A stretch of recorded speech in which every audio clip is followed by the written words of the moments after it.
하나님의 말씀 창세기 31장 24절입니다.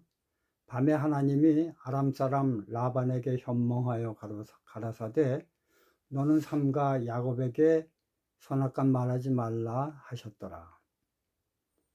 제목은요, 선악의 싸움은 하나님의 사랑의 아이덴티티, 정체성을 깨닫는 것이다.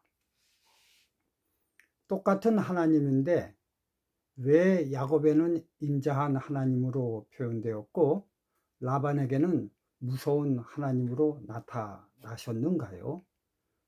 오늘의 주제절은 야곱이 라반 몰래 도망을 하였고 3일 후 그 소식을 들은 라반은 불같이 화를 내면서 야곱을 뒤쫓았고 7일 만에 야곱을 잡을 수 있는 거리로 압축하였습니다.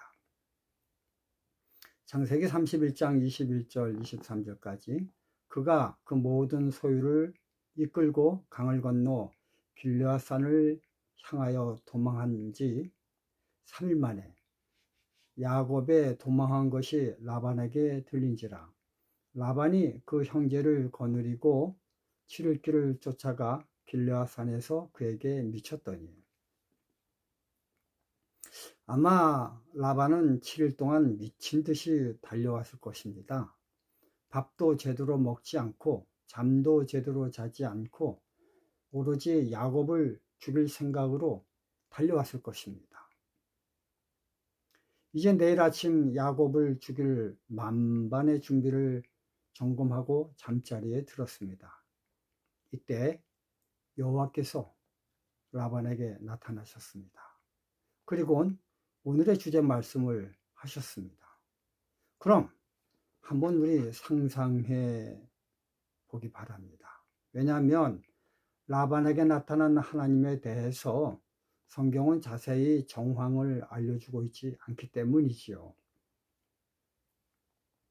라반에게 나타난 하나님은 야곱에게 나타난 하나님의 모습이 절대 아닙니다. 무섭고 두려운 하나님, 겁을 주고 계시는 하나님이십니다. 우리는 창세기 31장을 읽으며 두 종류의 다른 캐릭터의 하나님을 보게 되는데요. 그렇다면 하나님의 진짜 모습은 어떤 모습일까요? 여러분, 영어에 아이덴티티라는 말이 있습니다. 정체성이라고 한국어로 번역할 수가 있겠죠. 이 말은 변하지 않는 존재의 본질을 깨닫는 성질 또는 그런 성질을 가진 독립적 존재 이런 뜻입니다. 야곱의 입장에서 보는 하나님은 자비롭고 은혜로운 하나님의 모습이고 라반의 입장에서 보는 하나님은 겁주고 무섭고 두려운 하나님의 모습입니다. 인간은 자기에게 나타난 하나님의 모습을 체험하고 하나님의 아이덴티티, 정체성에 대해 정의를 내리고 그런 하나님으로 마음에 새겨 놓습니다. 그래서 하나님이라고 떠올리면 야곱은 은혜로운 하나님, 라반은 무서운 하나님 이렇게 각인되어 그들의 삶 속에 평생 떠오릅니다. 사실 선악의 대쟁투라는 것은 하나님의 아이덴티티, 정체성을 어떻게 깨닫느냐인 것입니다. 계시록 12장 7절 하늘에 전쟁이 있으니 미가엘과 그의 사자들이 용으로 더불어 싸울세 용과 그의 사자들도 싸우나 하늘의 군대 미가엘과 사단의 군대 용과 왜 싸우는가요? 인간의 전쟁처럼 땅을 빼앗고 백성을 포로로 하는 그런 개념의 전쟁인가요? 요한복음 4장 24절을 보면 하나님은 영이시다 이런 말씀이 계십니다. 또 마태복음 5장 27절 28절을 보면요. 또 간음하지 말라 하였다는 것을 너희가 들었으나 나는 너희에게 이르노니 여자를 보고 음욕을 품는 자마다 마음에 이미 가늠하였느니라. 이 두 성경절을 근거로 해서 우리는요, 물질이 없는 하늘나라에선 생각의 영토가 인간의 물질적 땅의 영토를 대신한다는 것을 알게 됩니다. 그러므로 하늘나라의 전쟁은 무슨 생각을 하게 하느냐의 생각의 영토가 전쟁의 포인트인 것입니다. 즉, 하나님의 아이덴티티는 정체성을 어떻게 깨닫느냐가 전쟁의 주 목적입니다. 이순신 장군이 일본 해군과의 해전에서 하객진을 벌여 승리의 대성공을 한 것처럼 하늘나라에서의 싸움은 바다, 물, 배, 하객진 이런 등등의 물질과 물질의 싸움이 아닙니다. 하늘나라의 싸움은 생각 대 생각의 싸움인 것입니다. 어떻게 생각을 하게 하느냐, 이런 게 하늘나라의 전쟁 양상인 것입니다. 이것이 이 세상과 하늘나라 세상과의 싸움의 본질이 다른 점입니다. 그러므로 하늘의 전쟁은 하나님의 품성에 대한 갑론을박의 싸움입니다. 하나님은 사랑이십니다. 그러나 사단은 이런 하나님의 품성을 곡해하길 하나님은 무서운 분이시오. 그분은 자신의 뜻을 거역하면 엄청난 벌을 내리시는 분이요. 이처럼 천사나 우주 거민들의 생각 영토를 하나님의 색깔로 칠하느냐, 아니면 사단이 칠한 색깔로 생각하느냐의 생각의 차이가 하늘 전쟁의 모습인 것입니다. 이것을 가리켜 성경은 말하기를 영적 전쟁이라 합니다. 이러한 하늘의 전쟁 양상이 지구에 그대로 옮겨왔습니다. 그러므로 인간이 하나님을 어떻게 생각하느냐가 선악간의 싸움의 분별입니다. 우리는 이것을 누가복음 15장 탕자의 예에서 너무나 확실히 찾아볼 수가 있죠. 인간의 아들로서 가장 지독하게 타락한 탕자는 죽음 앞에서 아버지를 생각하길 이런 죄인일지라도 넉넉하게 받아주시는 사랑의 품성인 아버지를 생각하였습니다. 반대로 큰아들은요, 누가복음 15장 29절 아버지께 대답하여 가로되 내가 여러 해 아버지를 섬겨 명을 어김이 없었거늘 내게는 염소 새끼라도 주어 나와 내 벗으로 즐기게 하신 일이 없더니. 큰 아들은 아버지의 품성을 판단하기를요, 지독히 노란쟁이로 판단합니다.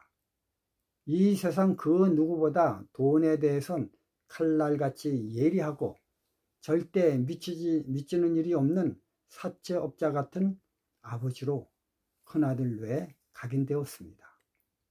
이처럼 누가복음 15장은 아버지의 근본 품성, 아이덴티티에 대해서 각각 다른 각도로 생각을 하고 있는 것을 보여줍니다.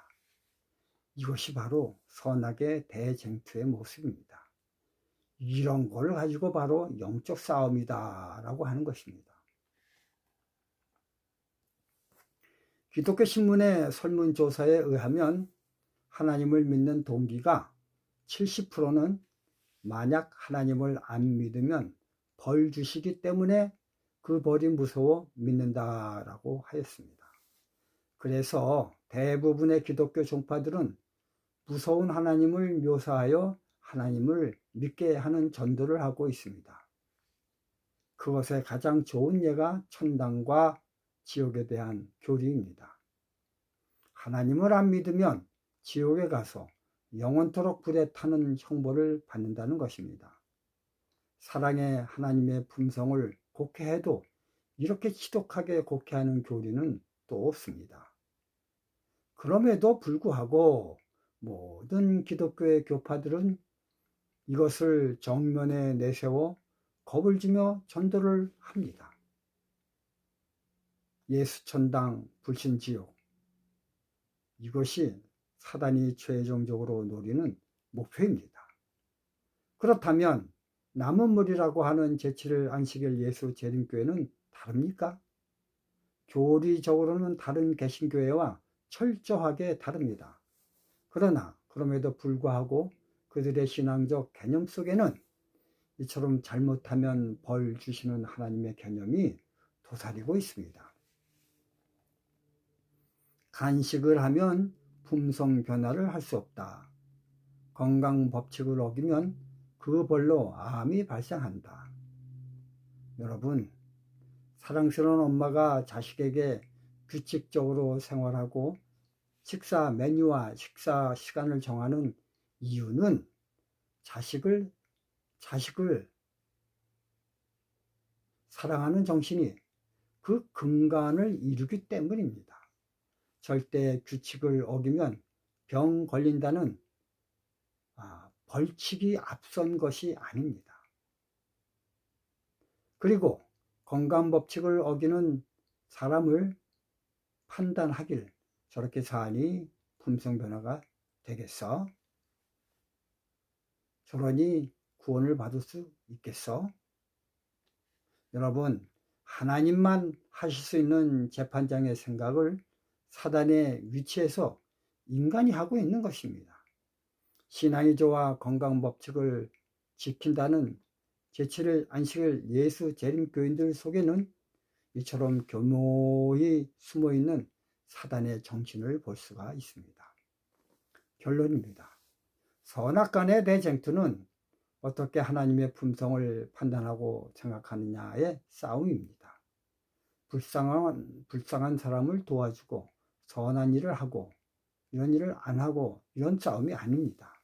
이런 일들은 하나님의 본래 아이덴티티, 정체성을 올바로 깨닫는다면 이러한 일들은 저절로 내 안에서 행해지는 것들입니다. 각 시대의 대쟁투 534쪽을 보겠습니다.